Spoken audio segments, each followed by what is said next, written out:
Hey guys, it's Stevie from On the Fly. And if you're looking for a vinyl experience, let me tell you about Everybody's Record Shop in Williamson, North Carolina. I just went in a couple of weeks ago, and let me tell you, I was so impressed. Let me tell you a little bit about this place. Everybody's Record Shop is the place to catch your music fix. They are a local family owned record store based in downtown Williamson, and they specialize in the sale and trade of vinyl records, tapes, CDs, and much more. When you come to them, they want you to feel like you just stepped back in time to the glory days of music. Walking through the front door, you'll be greeted with a surplus of rock, blues, country, classical, soul, anything you can think of. They've got it. Everyone you'll see behind the counter has a deep passion and love for music, and through their shop, they want to help create memories and experiences that you won't forget. Music has the incredible power to bring together different people from all around under a common love. Their goal is to do the same through customer experience and the music they provide. This place is for the music lovers. And I'm telling you guys, if there is something they don't have, let them know. They will order it for you. Go check them out at at 101 West Main Street, Unit B, or you can reach them on the phone at 252-802-8069, on Instagram at Everybody's Record Shop, or on Facebook at Everybody's Record Shop as well.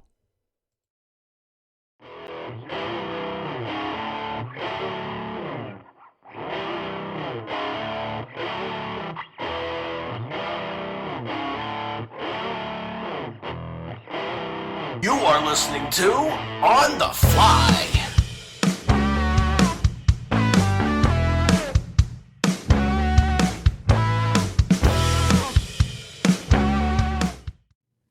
What's up, guys? On the Fly is back again tonight. And tonight, we have a bona fide Hall of Famer. And I'm not saying which Hall of Famer we're talking about, but yeah, he made us introduce him as this, as by the way, too. Tom Deuce, you like this. Uh, no, with us tonight is the great Joey Cassata, and he's here to talk about uh, he's here to talk about his background, and we're gonna get him to talk about this new album he played on. What was the guy's name, Joe? You remember the guy's name? The album he played on? I forget Paul Fraley. Ah, but no, What's up, seriously. guys? No, thank you for having me. And by the way, I did not force you to introduce me as Hall of Famer. I'm not That even one. sure what Hall of Fame you're talking about. But if it's the one I'm thinking of, I have denounced that. I refuse to even be acknowledged. Well, look, guys, with me tonight, helping out again is the Fusion Tech's own Mr. Joe Decker. What's up, Joe? Not much, Steve. How are you?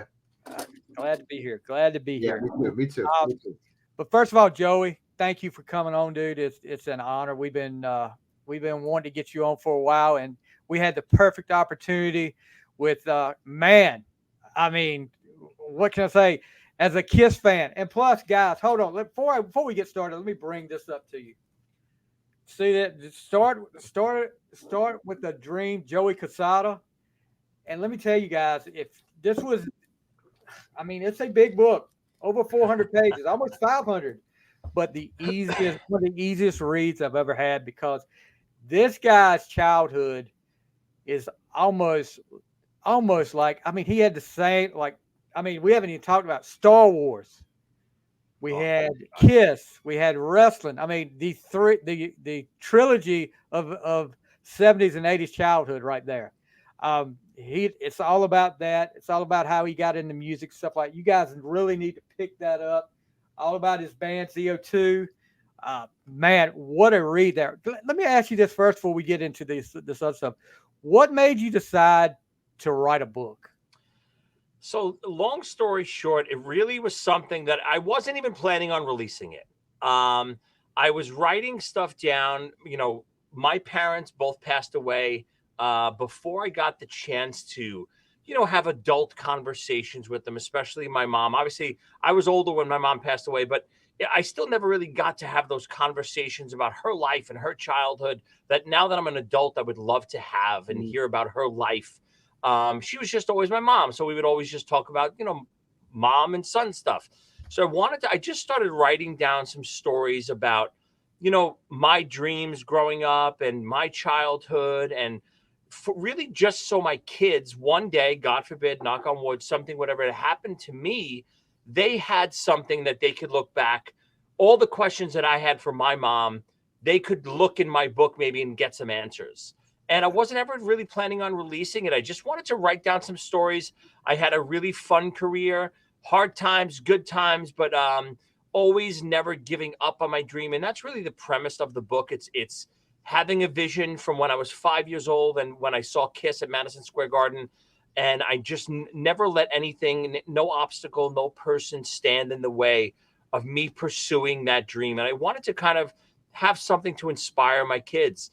And after, I was doing some chapters and chapters, and I would send it to a friend of mine. Hey, you remember this story from when we were kids? And send it to another friend about this story.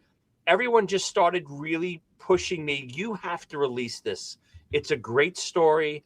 It's a feel-good story, ups and downs and comedies and heartbreaks and all these things that I didn't even realize, was going to come out of me. Once, if you guys, I don't know if you've ever had the experience of trying to write your life story, but it's a great, great experience because it opens up so many memories. Even in that book, there's so many things that I wrote about that I had forgotten about until I started writing stuff before it. And it would lead into that and lead into that and then lead into the next story. So it was very therapeutic. It was super, super rewarding once it got released, and the reviews were incredible. It was the #1 book on Amazon for over a month. Sold tons and tons of copies, way more than I could have ever even dreamed of. Wow. And really the best part was, the first half of the book is my childhood and growing up and, all that stuff. And then the second half of the book is more about my career. I really thought that everyone wanted to hear about the second half. Who the hell would want to hear about a little chubby boy growing up in Brooklyn who loved wrestling and Star Wars and comic books and all the, struggling being poor and all this stuff and getting thrown out of grammar school because my hair was too long and all these goofy stories from the 80s. I just figured they were throwaways. And people really seem to gravitate to that even more than the other stuff. Yeah, that definitely was a part. Go ahead, Joe. I was going to say, because it's so relatable. Yes. Your story, I devoured the book as well. When did you write this book? When was it released? 2019, I think it was released. Okay. I think I got it in 2021. I heard you on the other show, and I said, I got to get this book. So, but your story is so relatable. I think a lot of us kids who grew up in the 80s, we loved wrestling. We loved Kiss. We tried being musicians, but you took that to a whole other level and had success like a lot of us didn't have. And it's a great feel-good story. I enjoyed the hell out of the book, and I could see why people wanted to hear it because, again, it's kind of like the story of all us 80s kids. Yeah. And again, that's really the best compliment. Again, it wasn't something, you don't think that everyone is like you, right? You have your story, and I just told my story, never thinking there was all these other people out there that kind of went through a lot of the same stuff that I went through, or the same loves that I had in the 80s with all that pop culture stuff that was going on. But like I said, when I released it, everyone, their first response was, oh my God, it was like I was reading about my childhood. Exactly.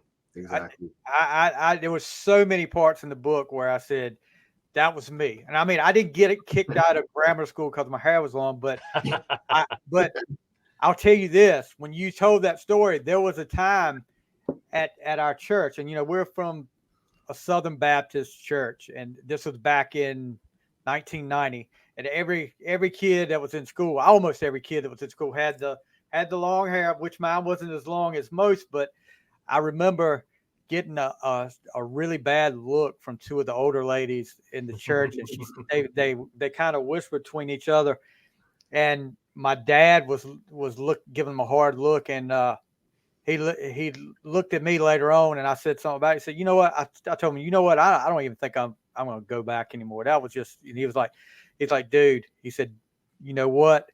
They can do a lot of things to you, but don't ever let them run you away from anything." And but that when you said that, I was like, and you stuck to your guns, and your mom did too, and I was like, that's me. That I mean, not to that extent, but I can relate to that. And so many parts of that book I could relate to. And nothing against your career, because that was fascinating as well. But I like you said, I think the best part of the book for me was reading about your childhood because it was so relatable, and I was like, this guy was just like me, and look where he's got to now. I mean, geez. Um, Very but cool. Thank you, guys. yeah, just great book.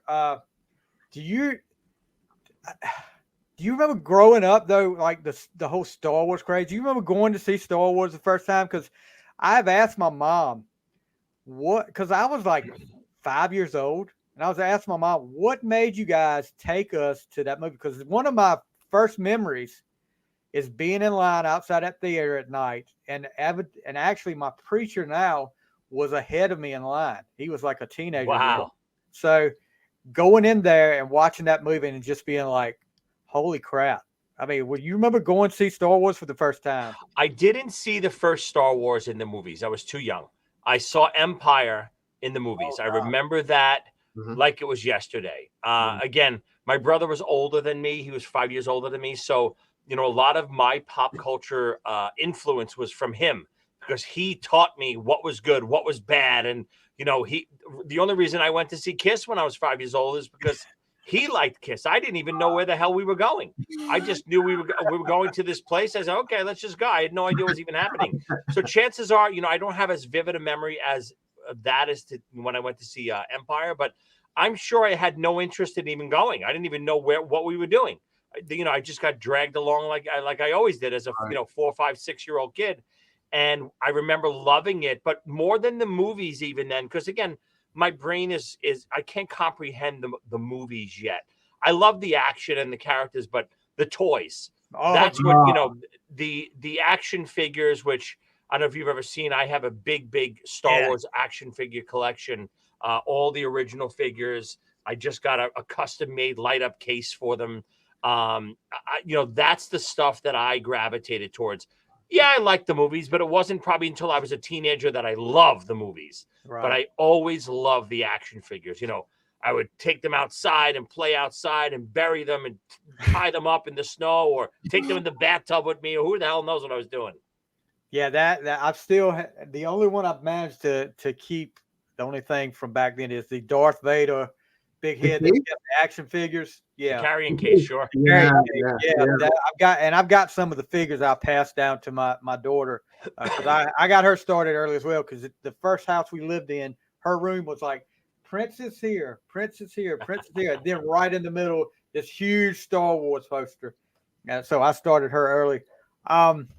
Hey Joe, if you want to ask him a question anytime, you chime in. I'm good just listening right now. We're good. We'll get to the album off for sure.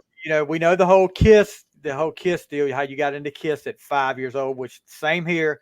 My cousin pulls out the Destroyer album and shows it to me, and I'm like, just looking at the cover. And then when you hear that first guitar riff from Detroit Rock City, and I was hooked. I tell everybody's like, you've been a Kiss fan for 45 years. Whatever, shouldn't you have changed as an adult? I was like, no. I mean, if it's something I like, I said the look got me, but the music kept me coming back.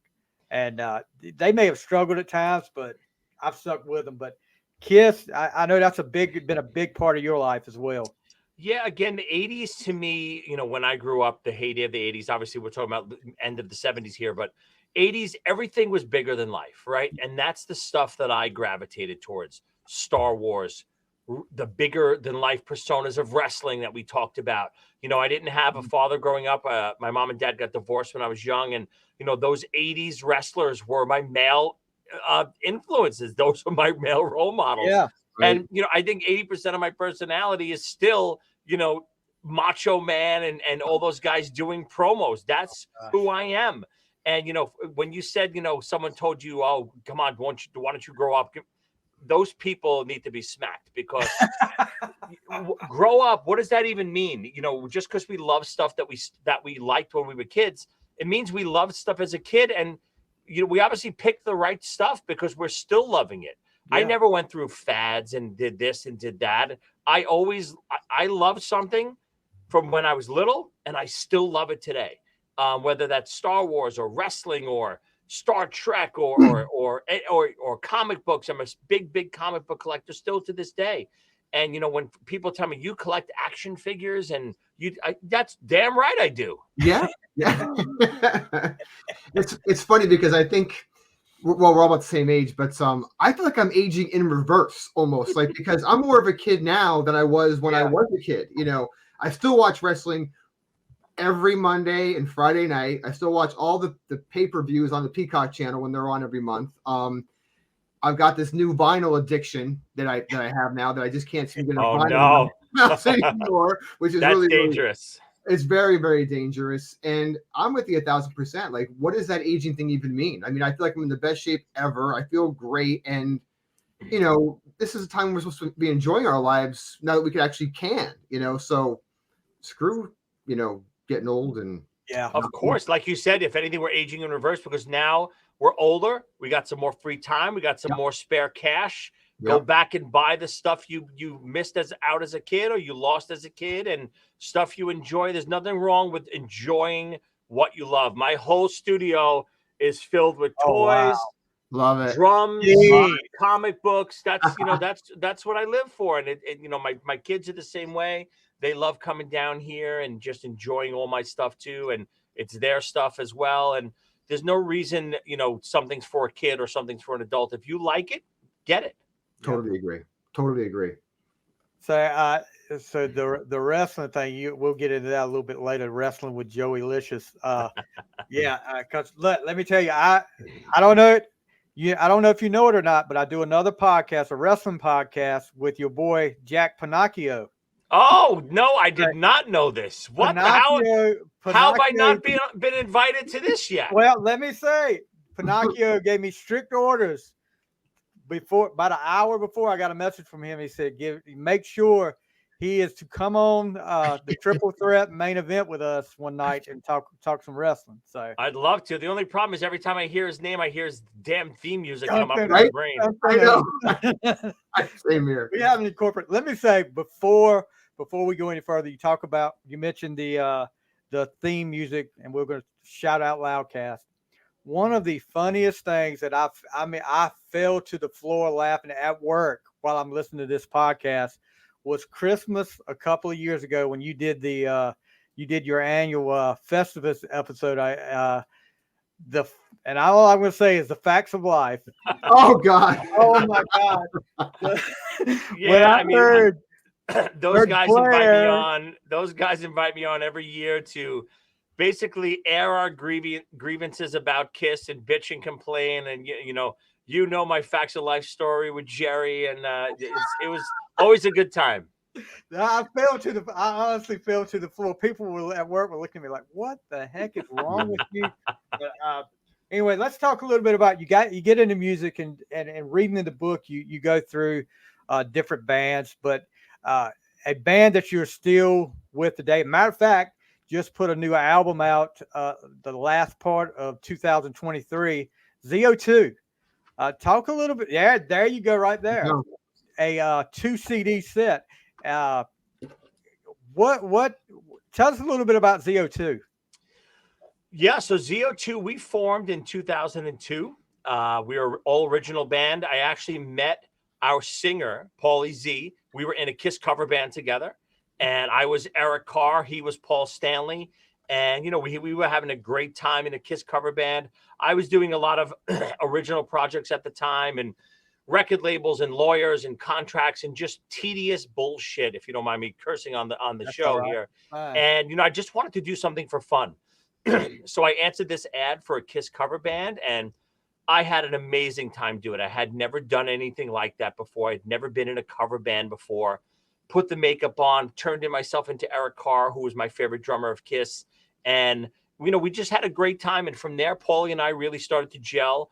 And I started jamming with him and his brother, David Z. And we formed ZO2 together in 2002. Recorded our debut CD, Tuesdays and Thursdays, which we self-funded. No record label behind us at the time. And shortly after that, we were playing around Manhattan, creating a nice buzz. Our manager at the time had an in with Paul Stanley and Kiss. And, he was getting our CD to certain, bigwigs in the industry. And it just so happens that Kiss had an opening on their summer tour. Nikki Sixx's band, Brides of Destruction, whether you want to read that they got thrown off the tour or they left the tour, whatever it was, it doesn't matter. There was an opening last minute. We got the call, hey, would your boys be available to do a run of shows with us this summer? And, we obviously lost our mind. We're an unsigned band as far as we know. And even until this point, the only unsigned band that ever did a tour like that, especially with Kiss. Nowadays there's contests and stuff and local bands win this and win that. But this had nothing to do with that. We did a run of almost 50 dates with Kiss in the summer of 2004 on the Rock the Nation tour. Catapulted our careers from there, released our second CD. And all during this time, because we were still an unsigned band, we were supporting ourselves as kids musicians. And I know a lot of people are like, what the hell does that mean?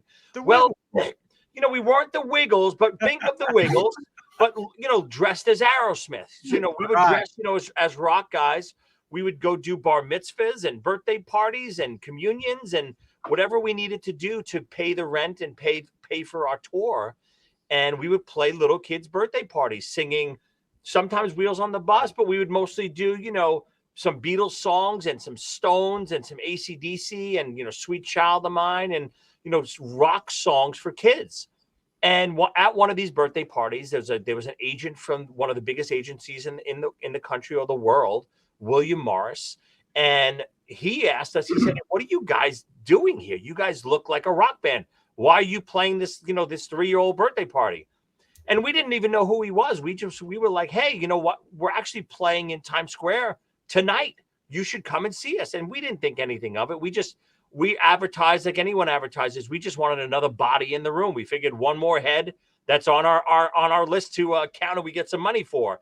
And it turned out that this guy was an agent in the TV division of William Morris, came up to us after the show and couldn't believe what he just witnessed, that he saw us at this little kid's birthday party earlier that day and saw us at night, packed house, BB Kings, groupies and stuff. And we had just played the 3-year-old kids earlier in the day. He's like, we got to do something. And we were like, of course, get us on a tour, get us on this, dude, blah, blah, blah. He's like, well, I'm not actually in the concert division. I'm in the TV division. So we said, hey, well, why don't we do a TV show? Ha, ha, ha, laughing. We didn't know what the hell we were talking about.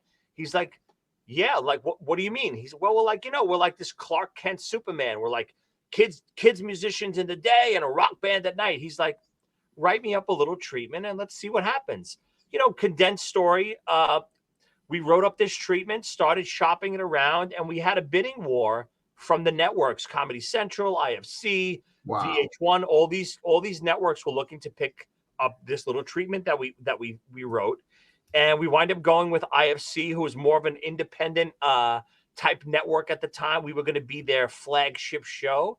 Got 2 seasons, but the show was called Z-Rock. So you could check it out. It's on Amazon Prime. It's on my YouTube channel. It's streaming everywhere. DVDs on eBay. Check it out. We got 2 seasons of Z-Rock. Semi-scripted. Basically, it was like a Curb Your Enthusiasm type of comedy where a lot of improvisation went on, but it was semi-scripted. Tons of guest stars: Dee Snider, Dave Navarro, Joan Rivers, Gilbert Gottfried, Sebastian Bach. Anyone was on that show. Just an amazing, amazing time of our lives. Yeah, I haven't finished watching all 2 seasons, but I've watched the first season. If Joe, I don't know if you've seen it or not. Yeah, you need to check it out. I will check it out. Let's go back 1 second though. Are you a Curb Your Enthusiasm fan? Do you watch that show? Oh my God, of course. I haven't watched a lot. I watched the first episode of the new season, but yes, love the show. Okay, so you'll appreciate this. So I will gauge if I'm going to date a girl by Curb Your Enthusiasm. I'm not even joking. Usually I pick the episode. Remember the one where he had he picked up the hooker to get the lane to go to the baseball game? Of course. Love that episode. I'll put that on. If the girl doesn't react, she's not for me. If she's not wrong with me, this is my kind of person. So I'm a huge Curb fan. That is a true Larry David move, right? That could be an episode of Curb right there. It could be. You just gave it away, Z-Rock was very much like Curb. It was filmed like Curb. Our director was actually even one of the directors and screenwriters of the first episode of Curb. So if you look at Curb, it's very much like our show. We even had some comedians from Curb, and they were like, "Yeah, this feels like the set of Curb." So if you love Curb, check out Z-Rock. You won't be disappointed. Absolutely. So now we get into a little bit of the acting stuff again. The wrestling with Joey Licious stuff. I mean, guys, you talk about big guest stars on Z-Rock. Some of the guys that Joey has had on the wrestling with Joey Licious, the Iron Sheik, Roddy Piper, Jake the Snake. Talk a little bit about how that came about. So from we were never actors. ZO2, me and the Z brothers, we were never actors. But after doing Z-Rock for a couple seasons, I really enjoyed it. I got the acting bug, and I wasn't sure what I could do. I'm not an actor. I don't know if I could play a rocket scientist, but I could play dumb Joey from Brooklyn. Definitely do that. So I kind of took I'm a big Rocky fan. Rocky's my favorite movie of all time. And I kind of took a page out of Sylvester Stallone's book, which was writing. I know Sly had a lot of struggles early on in his career acting, and he wound up writing some screenplays. And if anyone doesn't know the story, people wanted to buy the Rocky screenplay from him, but he wouldn't sell it. Even though he was broke and had no money, he wanted to star in it. And they were like, "No, you're just not right for the part. We don't think you could pull it off, blah, blah, blah." And sure enough, he held his own and stuck to his guns and waited until someone realized that he could do it. So he played a part that he wrote for himself. So I said, why don't I try doing that? Let me revisit something that I always loved. Growing up, I knew I was either going to be a professional drummer or a professional wrestler. And when I was little, I was a really big kid. Fourth grade, I was probably 140, 5'10". I was a big, big kid. Come sixth grade, I was a monster, stopped growing. I don't know what happened. I just about got to 6 feet. I never really got much bigger than that. And, but everyone thought I was going to be Andre the Giant. I was a massive kid. So wrestling was really going to be possibly in my future. But when I stopped growing, the path, kind of dictated itself. Yeah. I went more the musician route. But, once Z-Rock came up and I wanted to write my own stuff, I said, you know what? I don't think I could be a wrestler because I don't know if I have the size and the talent for it. I sure enough can write a script that I'm a wrestler. So I wrote a script about me. Basically, it's me and my buddy Chris Lynn who co-wrote it with me.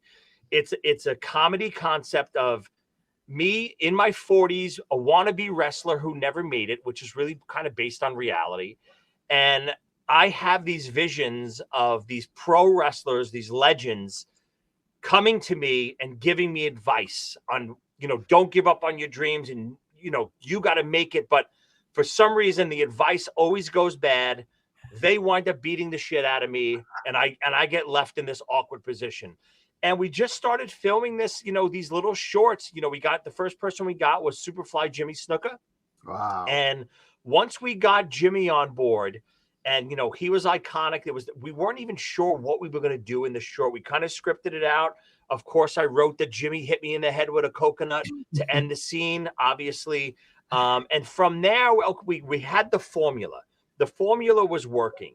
And once we got Jimmy on board, after a few more, I was getting calls. I would wake up in the morning and Ric Flair would be on my answering machine, and I'd get a call from Jimmy Hart. "Hey, baby, you can't do Joey Licious without Jimmy Hart, baby."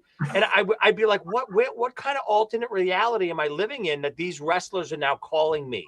Yeah. So, I'm still actually pursuing it. We're trying to get full-length episodes, whether it's on Netflix or Amazon Prime, one of the big streaming networks. But all of the short episodes that we've done are streaming on Amazon Prime right now, and they're also on my YouTube channel. Check it out. It's called Wrestling with Joey Licious. Yeah, definitely check it out.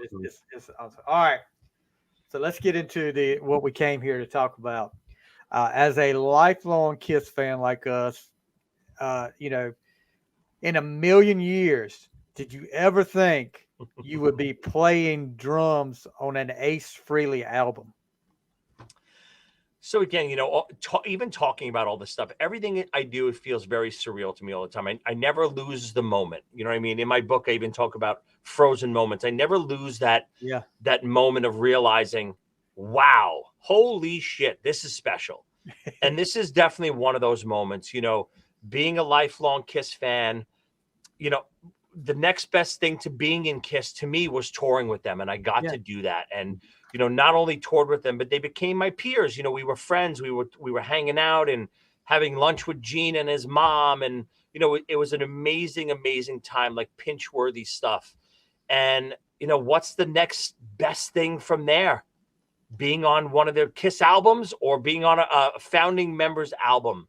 So when the opportunity came up that, there was a chance of me maybe recording some demos for Ace or recording something on this new Ace record, I removed everything from my schedule and made myself available. And that's kind of what happened. Steve Brown, who is the co-producer, co-writer of this record, I've been working with Steve for years. I play in Trickster sometimes with those guys.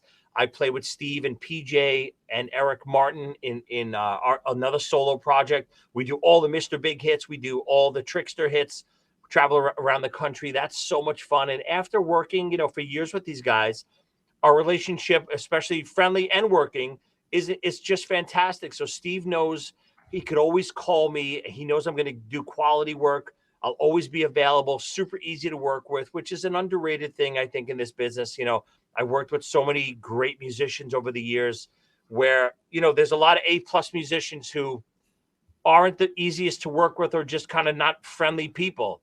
I'll take a B- C+ musician over an A+ musician any day if the C+ guy is a great hang, super friendly, easy to work with. Not that I'm calling myself a C+ musician. I hope I'm a little bit above that, but when Steve gave me the call, he's like, "Hey, dude, are you available to do some tracks for Ace?" I jumped at the chance, and one track led to two led to three, and sure enough, I'm on more than half of the record now. So you play on Cosmic Heart, Back in My Arms, Blinded, Constantly Cute, and Life of a Stranger. We just did our album review of 10,000 Volts, and we're not. I'm not going to say I'm an Ace cult guy, but let me tell you this: the last few Ace solo albums have not been my cup of tea, and it hasn't really been a one that caught my eye since Trouble Walking. But from the start with this album, I mean, when 10,000 Volts came out, I was like, this is different. This is not, Genghis Khan. This is not Anomaly. This is not anything like that. This is more like the Ace I remember. Right. How? Let me see how I phrase this. How instrumental was Steve Brown in getting this sound out? I know he did a lot of the producing. He did the producing and all that. How instrumental was he getting this sound out of Ace? Oh, I think he was very instrumental. I think he had a big part in bringing back the pop sensibilities that I think Ace got away from over the years. My favorite Ace was always the poppier Ace, was the Dynasty, was the Unmasked Ace. I love Talk to Me, Two Sides of the Coin, Torpedo Girl, Save Your Love, Hard Times. I love that stuff. And I even love that first Frehley's Comet record. And of course, his solo record, the 78 solo record, is untouchable. Over the last 15 years or so, ever since Anomaly, he's gotten a little darker, a little drudgier, a little I don't know if you want to say meaner, but darker is the best way I can put it. And not that that's bad, because there's definitely darker sides of Ace with Parasite back in the day and those types of songs. Strange Ways. But Strange Ways, right? But for me, I'm a poppier fan. I like pop music. I like sing-along songs. And I think Steve's influence brought that back to Ace. And I think once him and Ace started writing together, it opened up Ace's, love of that again. And I think you hear a lot of that on this record. Not that the album is a pop record by any means, but there's a nice mixture where I don't want, that's for me, the best part about being a Kiss fan is they do everything. I don't want 7 Destroyers. I don't want 35 Love Guns. I want the whole Kiss catalog. whether I'm in the mood for Hotter Than Hell, that darker, album, or I'm in the mood for Crazy Nights. They're completely different records. And I think, being a Kiss fan, that's what's so great about Kiss. You get a little bit of everything. And I think that's what this album has. It has a little bit of everything. It has, the energy of, something like Fighting for Life, but then it has the pop sensibilities of Back in Your Arms Again or Constantly Cute. So to me, this album is really a great record because it has a little bit of everything, like almost like his 78 solo album did. Absolutely. Joe? Yeah, I was going to say, like, when Steve and I did the podcast a week or so ago, I got to admit, like, I was not excited about this album coming out. I'm a huge Ace fan from back in the day, always will be. But, before it came out, there was so much. He was always battling about, talking about Paul and Gene constantly, bashing on the final shows at the Garden, stuff like that. So it was just almost like mean Ace, And then there's the first time I heard the song, 10,000 Volts, was on WDHA. They're playing the song, and I'm like, wait a minute, that sounds like Ace Frehley's voice, And lo and behold, it was. Then I got excited. I thought, wait, that's actually pretty good. That's actually really, really good. I wasn't a huge Trickster fan. They kind of came like more late 80s. By then I kind of moved on from the hair bands. And so I was never a grunge guy, but I think I just kind of went back into the older stuff because anything new I wasn't liking anymore. But to hear what he did with this album, I mean, to me, it sounds like, it's not that it's dated, but it sounds very much like an amazing 80s rock album. I mean, the formula for his songwriting, I wrote it down. We were talking about this, like, heavy opening guitar riff, right into a real catchy verse, amazing catchy chorus, into a great bridge, great guitar solo, come back to a chorus, solo over end and end chorus. And that's every song on here. None of them sound alike, but that's kind of like how the flow is. And I think it's brilliant. I think what he did is just brilliant. I love this record. Yeah, again, all the stuff leading up to the record, whether it's people, Ace saying, "Oh, it's better than 78 solo" and all that stuff, that's just a lot of hype. Timeline is so important. Is anything ever going to be better than the 78 solo record? No, not because the content can't be better, but because you can never have that feeling that you had when that came out or the first time you heard it as a kid. Right. You'll never get that feeling when you're 50 years old, when you're 45 years old, when you're 55 years old. It's a different vibe. When you're a kid, you're influenced so differently. We talked about Star Wars. Yeah. When you watched Star Wars as a kid, it was a different feeling. Obviously, the new Star Wars movies are great. I love them. I loved Phantom Menace. I love some of the new ones, The Force Awakens. But I don't get that feeling that I had when I was a kid because I was a kid. It's a different vibe. You're never going to feel that. So to try to compare it to 78, Ace is coming from a place that he's the artist. So it's different for him. As fans, we're never going to get that feeling again. So I think it's unfair to try to compare it to something else. And some of the other stuff, like the clickbait stuff, which drives me crazy, the whole thing where, oh, Gene and Paul are going to look like imbeciles. If you really look back at the interview where Ace said that, it's not what he said. He said those words, but when it's taken out of context, it's so out of left field. What he said in that interview was, and I don't need to stick up for Ace, but I hate when people just take a clip and they don't really hear the story. What Ace was saying was the interview where Gene and Paul were on Howard Stern and Paul Stanley said if Ace and Peter came back, they would be called Piss. Yeah. He said, well, I'm going to make them look like imbeciles because I'm going to show them that I can still play and I can still sing and I can still do stuff when my new record comes out. He didn't mean his record is so great they're going to look like imbeciles. Right. He meant you're telling me that I should be, that the band will be called Piss with me. I'm going to make you look like an imbecile for saying that because I can still do what Ace does best.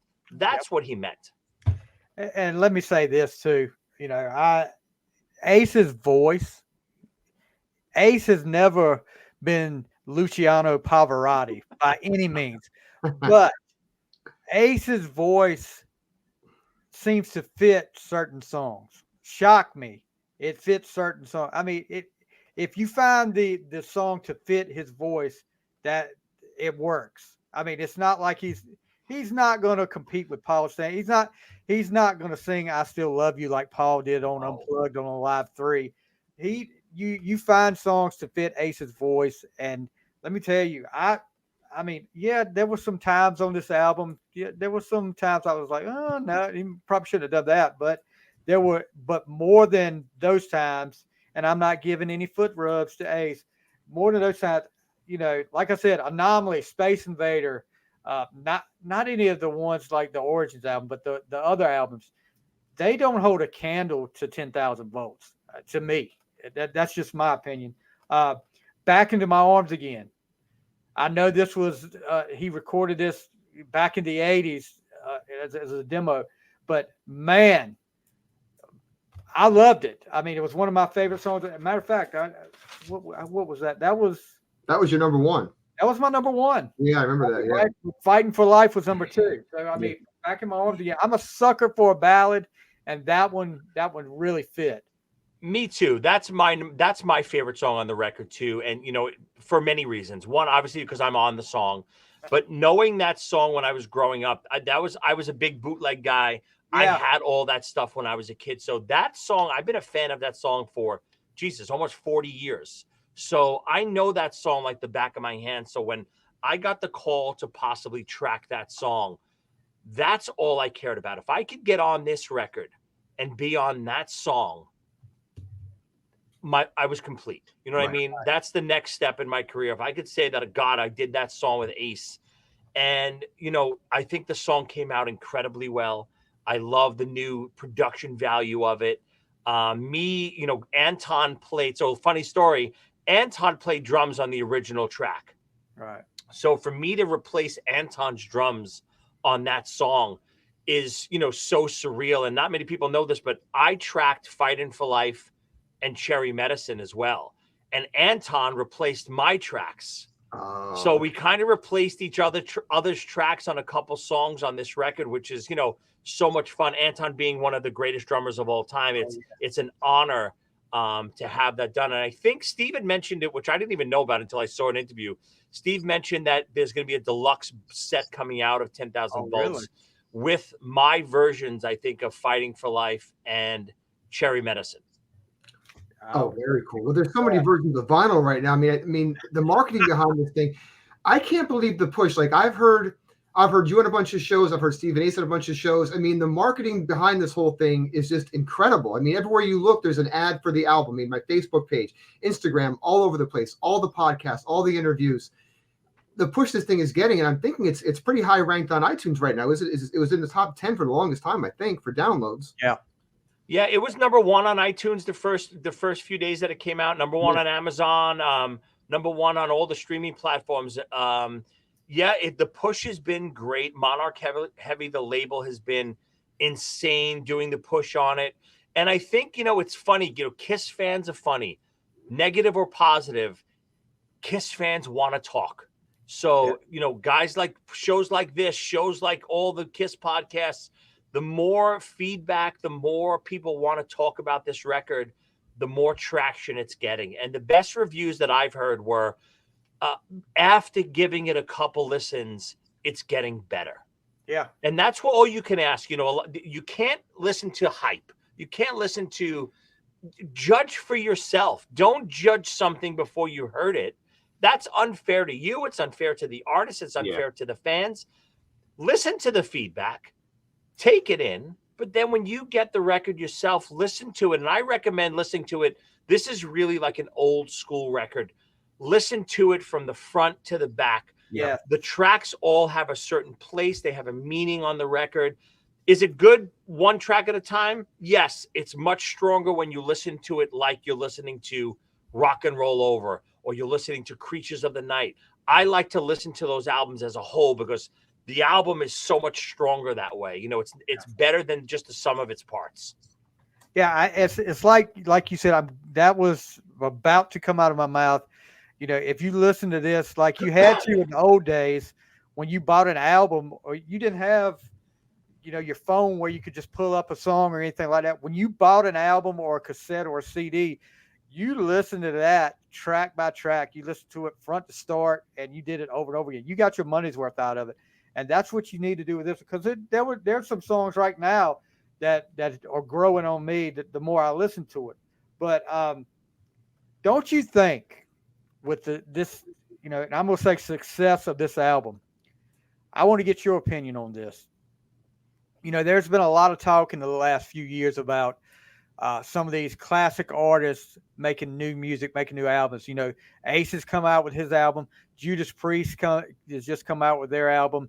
AC/DC comes out with an album. Of course, Paul says it's no market for it. Tell me what you think about that, especially with something like this taking off. It's hard for legacy artists like Kiss, because is Paul right in a way? Yes, because he's not going to make his return on a new album. Monster, Sonic Boom, whatever they made off of that record probably wasn't worth the time and effort and energy that they put into those records. Now, on a monetary sense, but in the long run, you're an artist, you're a band, you're a musician. What do? You make music, right? That's how you create, whether it's new fans or just keeping the lifeblood of the band alive. Before Kiss's reunion, they didn't think that.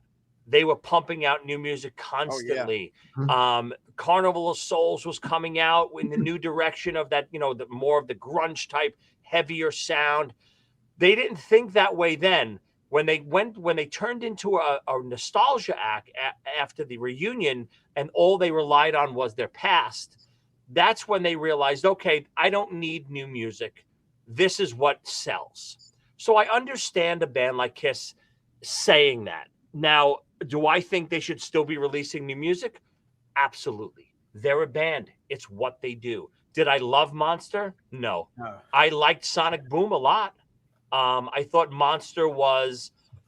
I think Monster they put out for the wrong reasons. I really think they were just trying to get a number one record. If you remember, Sonic Boom was number 2 the day it was released. And I think they just tried to get another number one album, or the first number one album of their career. Wouldn't that have been a nice bookend for them to have? The last album we ever released was our first number one album, which would have been, I think, they were going for. When they didn't get it, I think they were like, you know what? There's no reason to keep making new music, which I disagree with, because like you said, if Ace would have stopped with Spaceman, which I didn't particularly love, we would all have that taste in our mouth. Yeah. Right. Now that we have 10,000 volts, I really do listen to this. I made a playlist of all the Ace solo stuff, and there's a song or two from Spaceman and Space Invader, but the plethora of stuff that's on that playlist is from 10,000 volts and 78 and Frehley's Comet and that type of stuff. So I would love to see Kiss do another record. God, even more so, I'd love to see them do a record with the original 4. God, wouldn't that be magical? Is it going to sell 1 million copies? No. But that's just the way of the world today. It doesn't have to sell 1 million copies and you pocket $10 million for it to mean something. And I think that's what Kiss lost over the years. They lost their love of just doing stuff rather than, is it profitable? How much did he make off Soul Station? Yeah, you know what? Perfectly said. You're right. That had to be it's a passion project, right? Yeah, exactly. He couldn't have he had to lose money on that project, I'll bet. Yeah, I agree. Out of the songs that you played on the album, what was your favorite song? Was it Back in My Arms Again? Was it your favorite song to play on this album? I mean, it was definitely my favorite song to not so much the drum track, but that's my favorite song on the record. I think it's a great pop song. I love the version that we did for the record. I love the original version. They're a little different. Listen, that was recorded 40 years ago. It sounds different. Ace's voice is different. Everything's different. But I love that song on the record. My favorite song that probably made the record, I love the stuff I did on Cosmic Heart.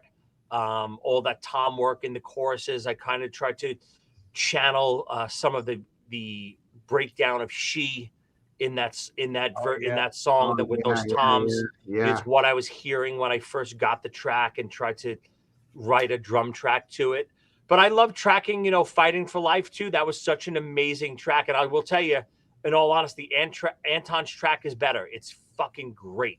When I heard Anton was doing it, once Anton did 10,000 volts, and he was available for 2 more tracks, they jumped at the chance. And how could they not? It's Anton Fig, and they redid my Cherry Medicine demo, which was just a demo, and my version of Fighting for Life. But Anton's version for Fighting for Life is, and you'll hear it. Mine is more of a Tommy Lee, just dead straight type feel, where Anton went all the bells and whistles, and he really, and if you hear it during the beginning, it's the rip it out beat. Right. But that was a fun song to track too, just because of the energy of it. Yeah, that song is like, that's a punch in the face. That song is just a ripping song. And just to go back a second, as far as the reviews go, the ones that drive me crazy are the ones that I read. Well, I heard it one time. I think it really, really sucks. And Ace sounds like, it's like, come on. I mean, you didn't even give it a chance, And no word to lie, when that thing dropped, I probably played that thing at least 3 times that day. And almost every single day since, at least one time. And the way the songs are tracked, it seems so calculated. Like you said, they're placed perfectly. Like, it's a perfect placement of songs from listening to beginning to end. That must have been very well, very well thought out, I would think. Have you been given any insights at all, or any information as far as on the tour, what songs he might play? Well, I know 10,000 volts is in the set already. I would assume, I don't know for sure, I'm assuming Cherry Medicine will be in at some point. I don't know as far as anything else after that. And you got to understand, listen, I get it, because I'm a Kiss set complainer too. I complain about the damn set list all the time. But you got to understand, with someone like Ace, it's even more limited, meaning, Ace is trying to fill that Kiss void right now. So there's no Kiss. Right. So if you notice, Ace is playing some bigger venues. He's playing casinos. He's playing bigger theaters, where a couple runs before this, he was playing clubs. Yep. And when you're playing clubs, you can play stuff on Anomaly, and you could play Insane from, Second Sighting and stuff like that. But when you're getting bigger guarantees and you're getting bigger venues, they want to hear the hits. They want to hear the Kiss hits too. So especially like when he did his run with Alice Cooper, he's got to play those Kiss songs. Trust me, I want to hear Speedin' Back to My Baby. I want to hear We Got Your Rock. I want to hear all those, oddball songs, but it's just hard for someone like Ace to fit all that stuff in. So Sure. I'm thinking he's going to rotate a couple of these songs in and out. Yeah. Gotcha. Fair. All right. So before we let you go, we do a segment on this show called the 2-minute drill. Uh-oh. Yeah. So get your head straight, clear your brain, and it's just fast hitting questions. No wrong or right answer. So here we go. I'm ready. First album you bought with your own money? Kiss the Elder. I remember like it was yesterday. Wasn't my first album, but my first album with my own money. Went to Sam Goody. Didn't even know it was a real Kiss record. Thought it was a bootleg. There was no Kiss picture on the freaking album. Right. And I was so worried, because it was the only $10 I had. My brother had his Walkman with him. I said, came up with a great plan. Let's buy the cassette. That way we could pop it in right outside the store. And if it wasn't really Kiss, or if it was this crappy bootleg, we could immediately return it. Sure enough, I popped it in, and the oath kicked in, and I was hooked. Nice. Yeah, I got the Elder as an Easter present that year, and I remember looking at it. I was like, "The heck!" And then open it, and it's the music from the Elder. I said, "Oh, they're going to make a movie." First concert. Kiss, 1979, the Dynasty Tour, Madison Square Garden. I was 5 years old. Changed my life. Yeah, amazing. Lake or beach? Which one would you rather go to? Not even close. Beach. Love the beach. Love the sun. Love. Not that I mind a lake, but lakes are a little skeevy, if you would. The bottom of a lake is a little hard to get past. But I'll take a beach any day. I'll take a nice tropical island. Yeah. I lived in Lake Opakong, by the way. Oh, you know where that is? You must know where that is, right? Joey from Jersey? Of course. Yeah. But I agree. Very skeevy. I don't like going in there either. No. Yeah. I mean, I'll do it, but I'll take the beach. Yeah. Agreed. Coke or Pepsi? I'll take Coke. Okay. Favorite movie? Rocky. It was used to be Empire Strikes Back growing up. It slowly transformed into Rocky 1. But I got to tell you, Rocky 3's kind of creeping up on it right now. God, I love that movie. The lines from that movie, just Mr. T from that movie. Hey, woman. Hey, Hey, woman. woman. Shut up, Show you old what a man. real You know where man I come is. from. The best. Mr. T was great, clever Lang. I wish they would make a Creed movie now. They did the whole Drago son. Now they got to have a Clever Lang son come back. Oh my God, I'd love it. Oh, that'd be great. That'd be great. Favorite album? This changes over the years. It constantly changes, but I think my favorite album of all time is Kiss Alive 2. It's a magical record. Opening up that gatefold, I stared at that for hours as a kid. Dreamed of one day doing something like that. I just remember hours laying in my room looking at that record, listening to it. All right. Pineapple on pizza? No way. I'm from Brooklyn. We have fresh mutts. I'll put a little meat on there. No pineapple. God, no. My daughter just got back a couple of weeks ago it was her first trip to New York, and she went what was the pizza place that's on Spider-Man 2? Is it Joe's Pizza? Yeah, I grew up across the street from there. So Wow. in Manhattan, I lived across the street on Carmine Street for almost 20 years in my teenage years. That's probably my favorite pizza of all time, Joe's Pizza. She said that. That's exactly what she said. She was texting me. She said, Daddy, I'm eating at Joe's Pizza from Spider-Man 2. This is the best pizza ever. Funny story. We're backstage at Jimmy Kimmel, ZO2. We're backstage Jimmy Kimmel hanging out, and Hugh Hefner was one of the guests that night. So there's, Playboy bunnies backstage. There's all these people backstage. Gene's backstage. It's a great time. Gene Simmons is there. We're talking to Gene. All of a sudden, Jimmy's like, "Oh, I just got pizza from Joe's Pizza. There's a Joe's in LA now." And I'm like, "Oh my, Joe's Pizza? You mean from Manhattan?" He goes, "Yeah, there's a pizzeria here in LA. Joe himself delivers it to me every show day." I'm like, "What?" He goes, "There he is now." Joe from Joe's Pizza walks in. I don't care about you, Hefner. Don't care about the Playboys, bunnies. Don't care about Gene Simmons. I'm all over Joe from Joe's Pizza. Him and I bond for the next hour and a half, talking about pizza, talking about Carmine Street in Manhattan. Him and I become great friends over the years. Wow. If you check out my social media, there's a picture of me and Joe all over it. Yeah. She's listening in the other room. She just texted me on my phone. Best pizza ever. Yes. Yeah. Let's see. Favorite dessert? That's a great question. Not a big dessert guy. Okay. I'm like Gene. I like a nice cookie. Not a big cake guy. I don't like the doughy cake. I like sweet, but nothing crazy. Right. Favorite TV show? This one is back and forth too, but I think my favorite TV show of all time, and someone probably will laugh at this, I'm going to go with The Honeymooners. Oh, wow.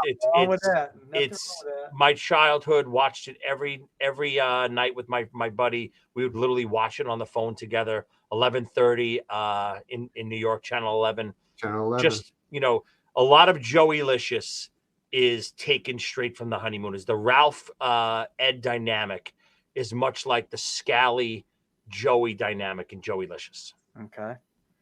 If you could go back and witness any music event in time that you didn't see before, what would it be?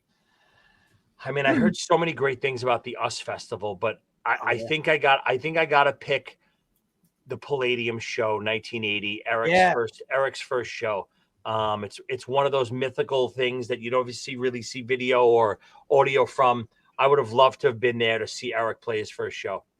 I just saw about 7 or 8 minutes of that show. I know it's on 8mm camera, about 7 or 8 minutes of it.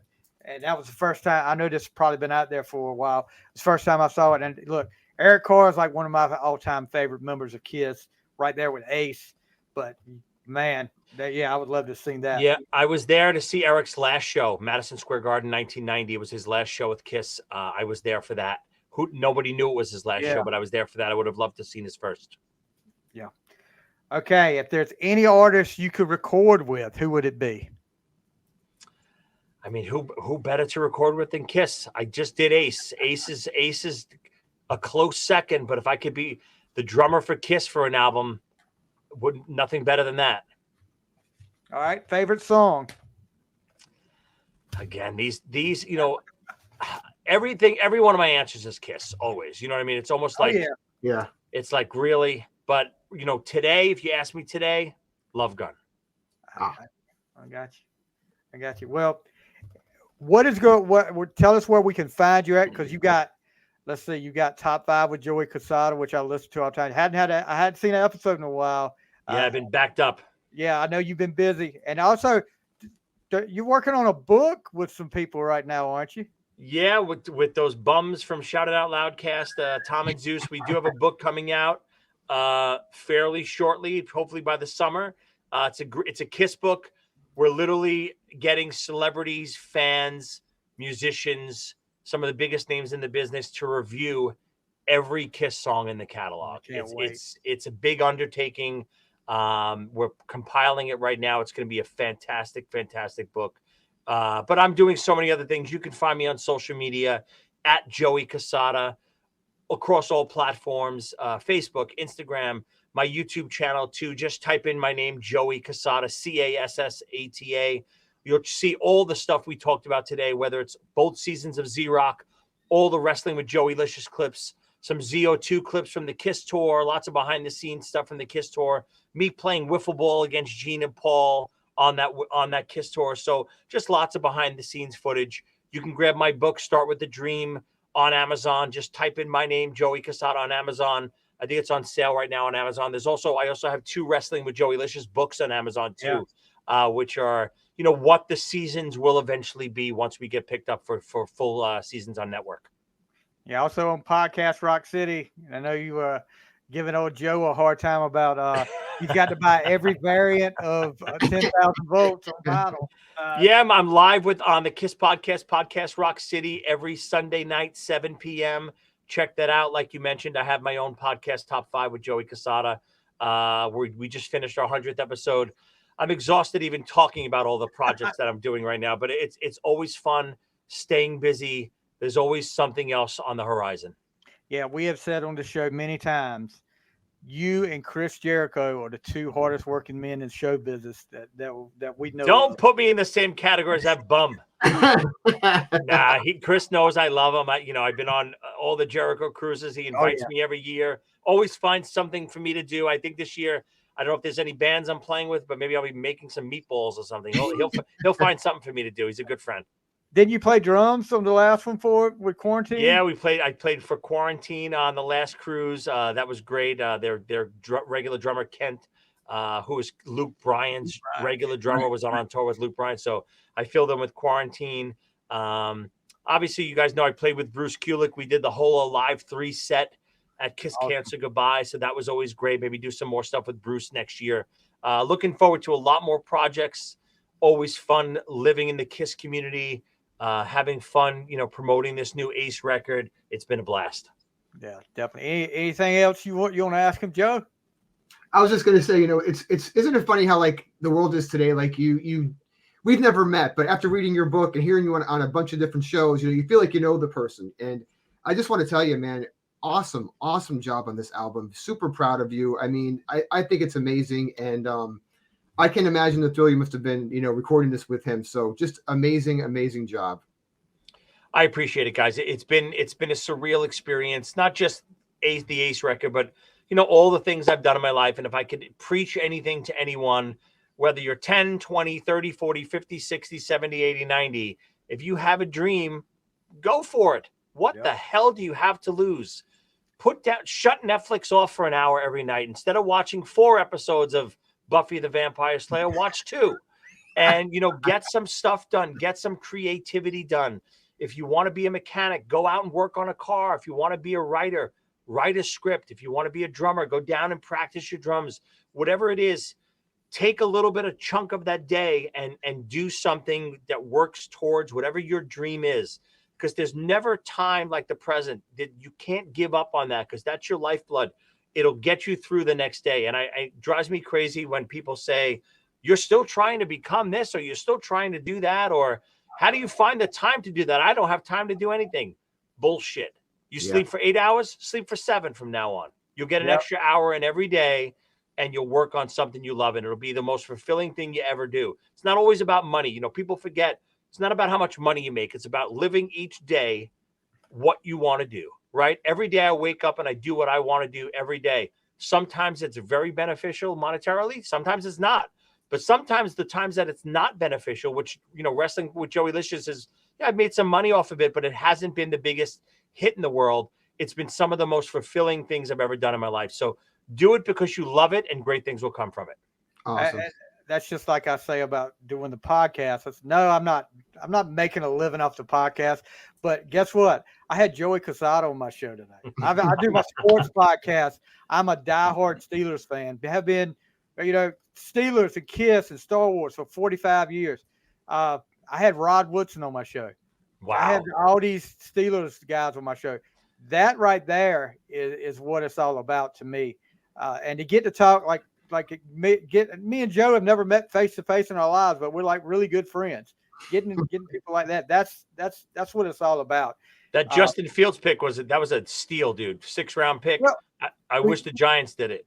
We got 2 starting quarterbacks for $3 million. Insane. I mean, and my Giants is spending $40 million on Daniel Jones. Something's not right. Something's not right. Look, I've got a co-host on my sports podcast. He's a Giants fan, and he's like, "Oh my gosh, what are we doing?" But I would have loved to Cowboys fan. I would have loved to take the chance on Justin Fields. I would have loved to do it, because I know you got to guarantee him money next year, but he could. You never know. He could develop. You know, he's a, first round pick. He could be a superstar. He could be a bust too. But for a 6th round pick, God, take that chance. Yeah, I mean, and we'll see how it works out. It's worth the risk, that's for sure. But Joey, thank you so much for coming on tonight, taking time out of your busy coming on tonight. And I will tell Pinocchio that we will definitely set something up for the wrestling podcast. But I'd love to blast him with a steel chair. I'm sure he would love for that to happen too. But guys, that's going to do it for this week on The Fly. You guys have a great week, and we'll see you next week on The Fly.